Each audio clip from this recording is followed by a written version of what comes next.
The ticket prices for next summer's World Cup in Canada, Mexico, and the United States were published by The Athletic. I got good news for you. If you hold NVIDIA stock, that might be the only way you are able to get to the World Cup next season. We have some numbers. Of course, these are subject to change, certainly with everyone's favorite dynamic pricing. But at the moment, the lowest price of tickets for Canada's home opener, $355 with the Canadian dollar at about $1.40. Well, that's about $500 for the opener. But that's the low end of the scale. We're talking category 1 and category 2 prices, $1,200 for other group matches. Category 4s can go as low as $60 if you want to stand in the roof at BC Place.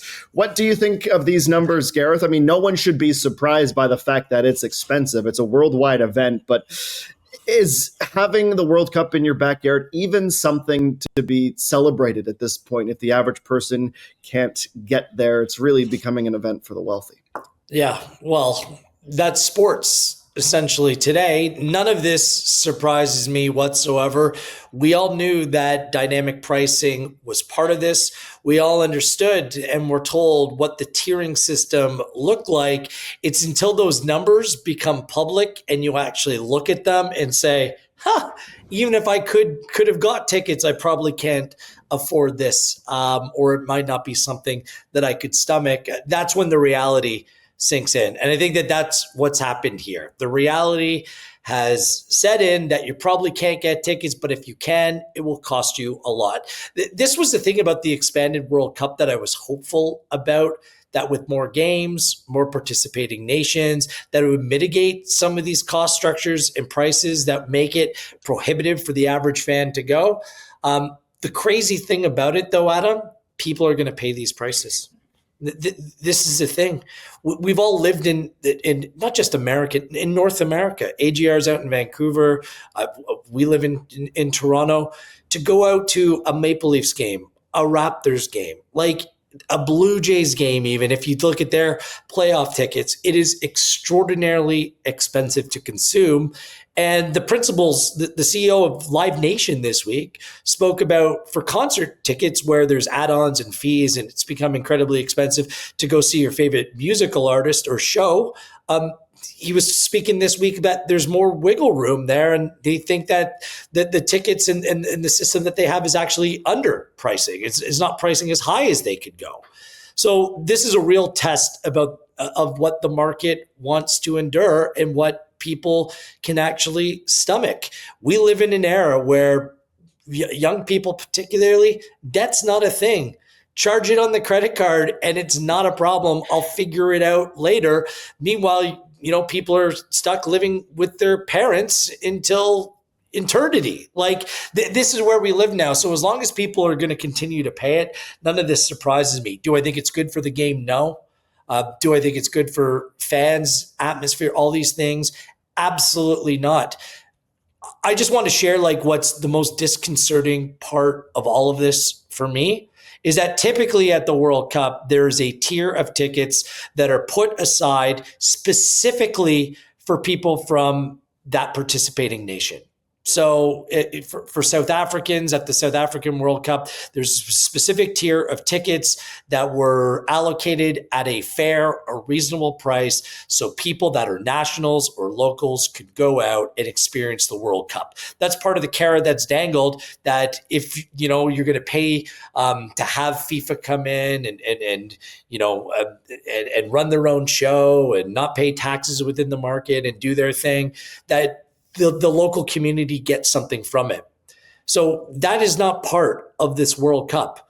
So aside from the Canada Red program, which good luck if you're going to get those tickets anyways, there's not much in it for Canadian fans. There's no select priced group of tickets that Canadians have been allocated for this World Cup. So what are Canadians getting out of this World Cup? I'd love to know the answer. We're afforded the opportunity to welcome the world to Toronto and Vancouver, for a set period of time, which will be very cool. Like BC Place, BMO Field will look great on television. It's going to be cool to say that the World Cup's here, the Fan Fest. Yeah, I get all that. But what else? because infrastructure isn't being invested in. There's no new training facilities or legacy projects that are being built in Toronto. Maybe there's more that AGR can speak of in Vancouver. And if fans, aside from the corporate world or a select few of voyageurs going to games, what's in it for the local markets? What's in it for our country? Now, we hope there's a knock-on effect for our domestic leagues, the Canadian Premier League, the NSL, youth soccer. Like, there's more interest, more money, more eyeballs, more corporate investment in the game. That's what we hope is going to be the legacy of this, but that doesn't come with any guarantee. So in the meanwhile, there's a bunch of private parties that people go to, rub elbows, talk about how great the World Cup's going to be in Toronto, when the reality is, for the footballing community and the people that care the most, what's actually in it for them. I hope I'm wrong. I hope that there's much more on the offer. But right now, expensive tickets, stadiums being shut. I don't know. I'm trying to look at the silver lining here. Of course, I'm excited about a home World Cup, but I think the success of the World Cup in the eyes of Canadians now will be just predicated on how well the team does. If the team does well, the World Cup will be a success. If not, I'm not sure what exactly we're going to be left with here. Yeah, I mean, lots to pick at. From Is that too negative? Is that too negative? Am I reading the room wrong? No, I think you've been bang on. Like, it's really, like, is it surprising? No, but it is disappointing. So I think that with these, like, seeing the prices, like, you kind of held up hope that, okay, maybe all this is, was talk of what this World Cup can be. Just seeing the prices, seeing how the whole system is played out, seeing the Club World Cup. Like, it's just, I think, sinking in for most people that, like, this World Cup, it's blatant. The factors of, it's like the capitalist World Cup almost, you could, to throw it out there, in terms of just the money, in terms of the way the tickets are being handled.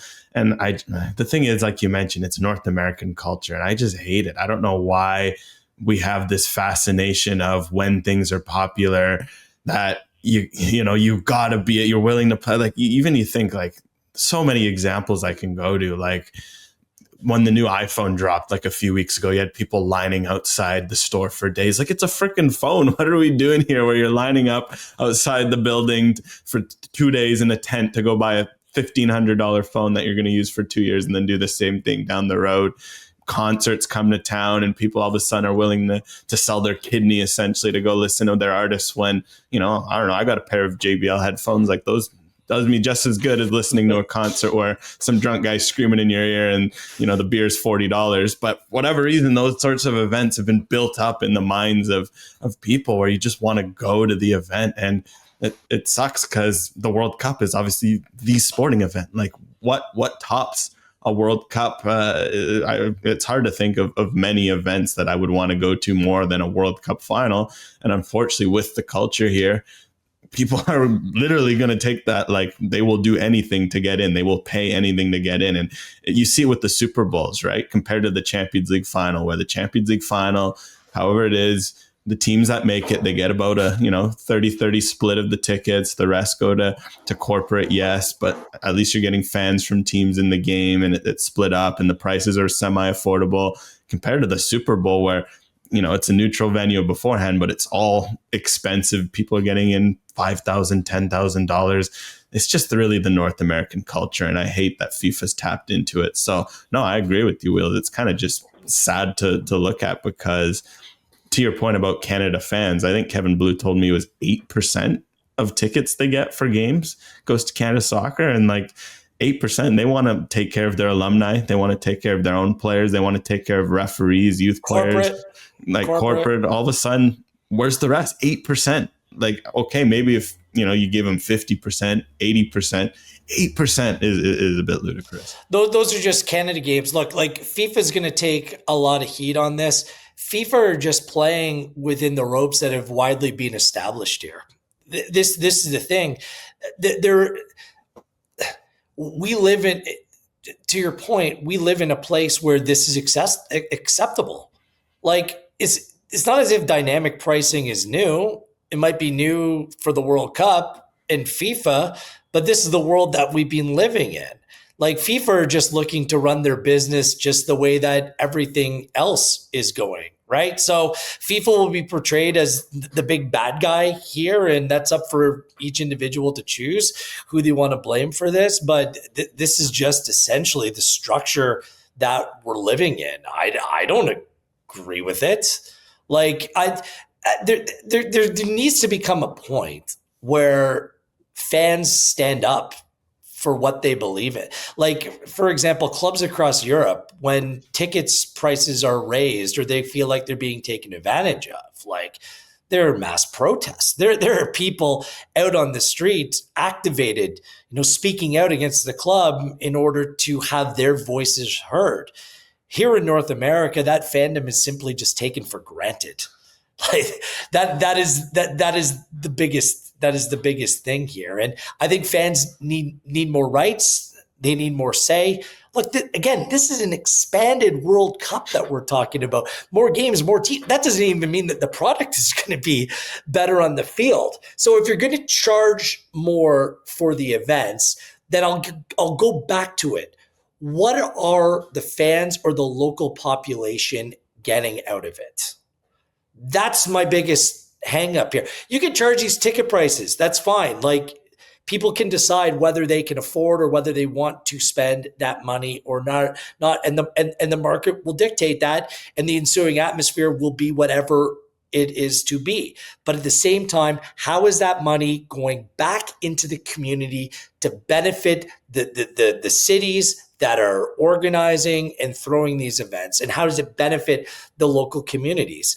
If you see that there's inherent benefit from it, then I think that people will be like, okay, we're spending this, but we're getting this out of it.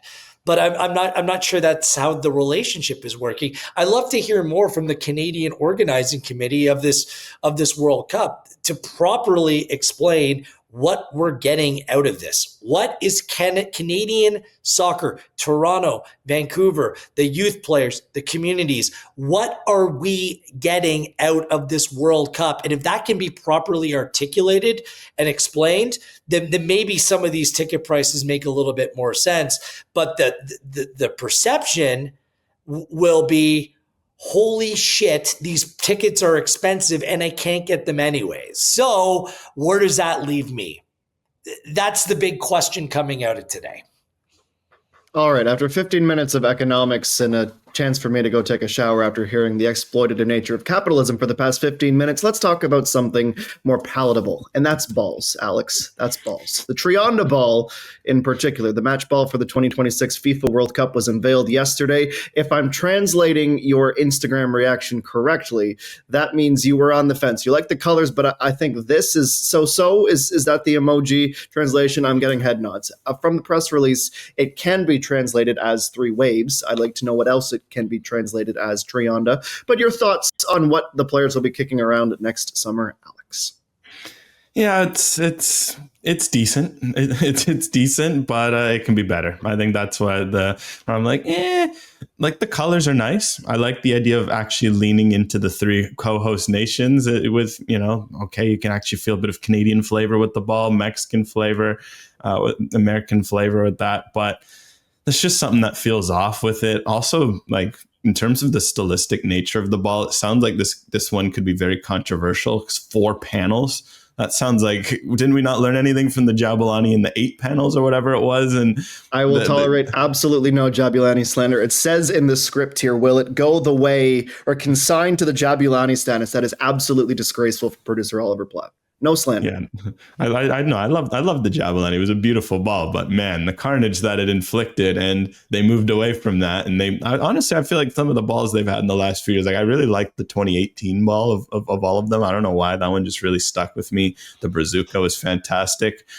I think for this one, it's just something's missing. I think you can almost get a little more flavor out of it, a little more spice, but I mean, overall, it's okay, and it'll be fun, I guess, when we see it in person next year. But I think there's still something missing. Maybe Gareth can put it into the right words for me. I just want to go back to the old school black and white ball. So no. I'm kidding. Look, the design to each their own. It's fine for me. You're right with the color scheme. Makes a whole lot of sense. The most interesting element of this ball is the computer chip that's on the inside and how that will continue to evolve the game. Like it can read and collect data in terms of the way that the ball's being hit and how that data is potentially being used. It makes sense for any sort of in or out goal line technology. Like this is the way that the game takes forward.